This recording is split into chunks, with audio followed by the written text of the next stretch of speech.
ఇప్పుడు ఎస్టీ సంక్షేమం తీర్మానం మీద మాట్లాడవలసిందిగా కిడారి శ్రావణ్ గారు జీసీసీ కార్పొరేషన్ చైర్మన్ గారిని మాట్లాడవలసిందిగా కోరుతున్నాం.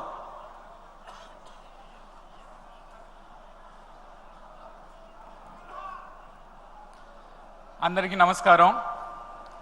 ఈరోజు తెలుగుదేశంతో పాటు తెలుగువారు, ఆంధ్రప్రదేశ్ తెలుగువారు అందరి పండగ మహానాడుకి ఇచ్చేసినటువంటి అందరికీ, మరి ముఖ్యంగా నా తండ్రి సమ్మానులు మన రాష్ట్ర ముఖ్యమంత్రి వర్యులు శ్రీ నారా చంద్రబాబు నాయుడు గారికి, అదేవిధంగా నా అన్న లోకేష్ గారు, రాష్ట్ర విద్యాశాఖ మంత్రి గారు, మన జాతీయ ప్రధాన కార్యదర్శి వారికి, మన రాష్ట్ర అధ్యక్షుల వారు పల్ల శ్రీనివాస్ గారికి, వేదికపై ఉన్నటువంటి అతిరథ మహారాజులందరికీ, నా తెలుగుదేశం కుటుంబ సభ్యులందరికీ కూడా నా ప్రత్యేక ధన్యవాదాలు, నమస్కారాలు తెలియజేస్తున్నాం.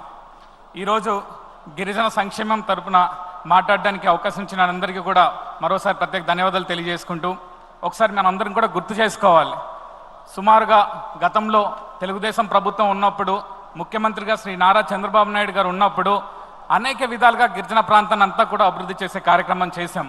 అన్ని విధాలుగా కూడా మారుమూల ప్రాంతాల్లో రోడ్లు ఇవ్వడం అయితేనేమి, మారుమూల ప్రాంతాల్లో తాగునీటి సమస్యలు అయితేనేమి, మారుమూల ప్రాంతాల్లో నివసించినటువంటి పేద గిరిజనులకి సొంత ఇల్లు కళ నెరవేర్చడం అయితేనేమి, లేకపోతే కష్టాల్లో ఉన్న వాళ్ళందరికీ పెన్షన్లు ఇవ్వడం అయితేనేమి, రేషన్ కార్డులు ఇవ్వడం అయితేనేమి, విద్య ఇవ్వడం అయితేనేమి, అన్ని విధాలుగా కూడా ముఖ్యమంత్రి గారు శ్రీ నారా చంద్రబాబు నాయుడు గారు ప్రత్యేక దృష్టితో ఈరోజు గిరిజన ప్రాంతాన్ని బాగు చేసినటువంటి పరిస్థితి. అయితే ఈరోజు ఒక విషయం గుర్తు చేయాలి. సుమారుగా 2019 నుంచి 2024 వరకు కూడా గిరిజన ప్రాంతం అంతా కూడా అన్యాయం అయిపోయిందని చెప్పి కూడా ఈ సందర్భంగా తెలియజేస్తున్నాం. ఎప్పుడైతే వైసీపీ ప్రభుత్వం వచ్చిందో, ఎప్పుడైతే జగన్మోహన్ రెడ్డి అనే దుర్మార్గుడు మన రాష్ట్రానికి ముఖ్యమంత్రిగా వచ్చాడో, ఆ రోజు మా రాష్ట్రంలో ఉన్నటువంటి సుదీర్ఘ గిరిజన ప్రాంతం అంతటి కూడా అన్యాయం అయిపోయిందని కూడా ఈ సందర్భంగా తెలియజేస్తున్నాం. 5 సంవత్సరాల్లో కనీసం ఎక్కడ కూడా కనీసం ₹1 కూడా ఖర్చు పెట్టి రోడ్లు వేయలేనటువంటి పరిస్థితి, మారుమూల ప్రాంతంలో ఉన్నటువంటి వాళ్ళకి తాగునీడు కూడా ఇవ్వలేనటువంటి పరిస్థితి, అంతేకాకుండా ఒక్క కుటుంబానికి కూడా సొంత ఇల్లు కూడా ఇవ్వలేనటువంటి పరిస్థితి గత 5 సంవత్సరాల్లో చూసాం. అంతేకాకుండా ఏదైతే అక్కడ ఉన్నటువంటి గిరిజనులందరూ ఉన్నామో 70-80% మంది గిరిజన ప్రజలందరూ కూడా బిలో పోవర్టీ లైన్లో బతుకుతున్నటువంటి కార్యక్రమం జరుగుతుంది. ప్రభుత్వ పథకాల మీద ఆధారపడి బతుకుతున్నటువంటి కార్యక్రమం జరుగుతుంది. అలాంటి సందర్భంలో గతంలో ముఖ్యమంత్రి గారు శ్రీ నారా చంద్రబాబు నాయుడు గారు పెట్టినటువంటి పథకాల్లో దుర్మార్గంగా 16 పథకాలని జగన్మోహన్ రెడ్డి తీసివేయడం చాలా దుర్మార్గం అని చెప్పి కూడా ఈ సందర్భంగా తెలియజేస్తున్నాం. అంతేకాకుండా ఆ పథకాలతో పాటు గిరిజన ప్రాంతానికి ప్రత్యేకంగా నిధులు కేటాయించి, ఏదైతే ట్రైబల్ సప్లై నిధులు ఏదైతే ఉంటాయో, గిరిజనుల కోసమే ఖర్చు పెట్టేటువంటి నిధులు ఏవైతే ఉంటాయో, 5 సంవత్సరాల్లో 5,000 కోట్ల రూపాయలు జగన్మోహన్ రెడ్డి దారి మరలించి వాళ్ళ సొంత ఖర్చుల కోసం వాడుకోవడమే కాకుండా దాన్ని దోచుకునేటువంటి కార్యక్రమం జగన్మోహన్ రెడ్డి గారు చేశారు. అయితే ఈ సందర్భంగా మీకు తెలియజేయాల్సింది ఏంటంటే, అక్కడ ఉన్నటువంటి గిరిజన ప్రాంతంలో ఉండేటువంటి ఖనిజ సంపద, బాక్సైట్ అవని, లాటరైట్ అవని, క్యాల్సైట్ అవని, ఖనిజ సంపద అంతా దోచుకునేటువంటి కార్యక్రమం జగన్మోహన్ రెడ్డి చేశాడు.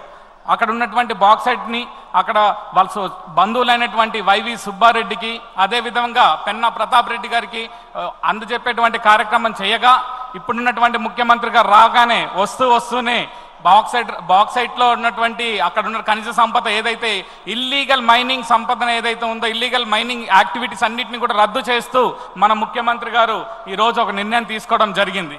దాంతోపాటు వస్తూనే ఈ సంవత్సర కాలానికి సుమారుగా 8,000 కోట్ల రూపాయలు మన గిరిజన ప్రాంతానికి, గిరిజన ప్రజలకి, మన రాష్ట్రంలో ఉన్న గిరిజన సంతతికి 8,000 కోట్ల రూపాయలు నిధుల్ని కేటాయించి బడ్జెట్లో ఏర్పాటు చేయడం జరిగింది.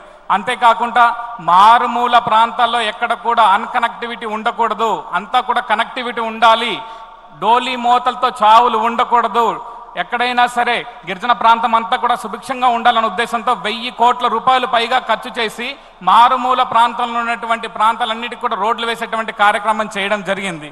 ఏదైతే ఇప్పుడు మాట్లాడుకుంటున్నామో పేదవాడి కళ, ఇంటి కళ, గిరిజన ప్రాంతంలో ఉన్నటువంటి గిరిజనులకి 75,000 రూపాయలు అదనంగా ఇచ్చి సొంత కళని, ఇంటి కళని నెరవేర్చినటువంటి ఘనత మన ముఖ్యమంత్రి శ్రీ నారా చంద్రబాబు నాయుడు గారు. మీకు మరో ముఖ్యమైన విషయం చెప్పాలి. ఏదైతే మనకు ఉండేటువంటి గిరిజన ప్రాంతంలో ఉండేటువంటి చట్టం ఏదైతే ఉంటుందో, భూమి రక్షణ చట్టం 1/70 చట్టం కింద ఉన్నటువంటి చట్టాన్ని మన ప్రభుత్వం ఏర్పడిన తర్వాత కొంతమంది వైసీపీ నాయకులు వదంతులు తీసుకొచ్చి ఏదో చట్టాన్ని తీసేస్తారు అనేసి ఒక భ్రమను కలిగించినప్పుడు, నేరుగా ముఖ్యమంత్రి స్థాయిలో ఉండి చంద్రబాబు నాయుడు గారు ప్రెస్ మీట్ పెట్టి గిరిజనులందరికీ హామీ ఇవ్వడం జరిగింది. ఎక్కడ కూడా 1/70 చట్టాన్ని రద్దుపరిచేటువంటి కార్యక్రమం జరగదు. 1/70 చట్టం ఇంతకంటే ముందు కంటే కూడా పటిష్టంగా అమలు చేస్తామని చెప్పి హామీ ఇవ్వడం జరిగింది.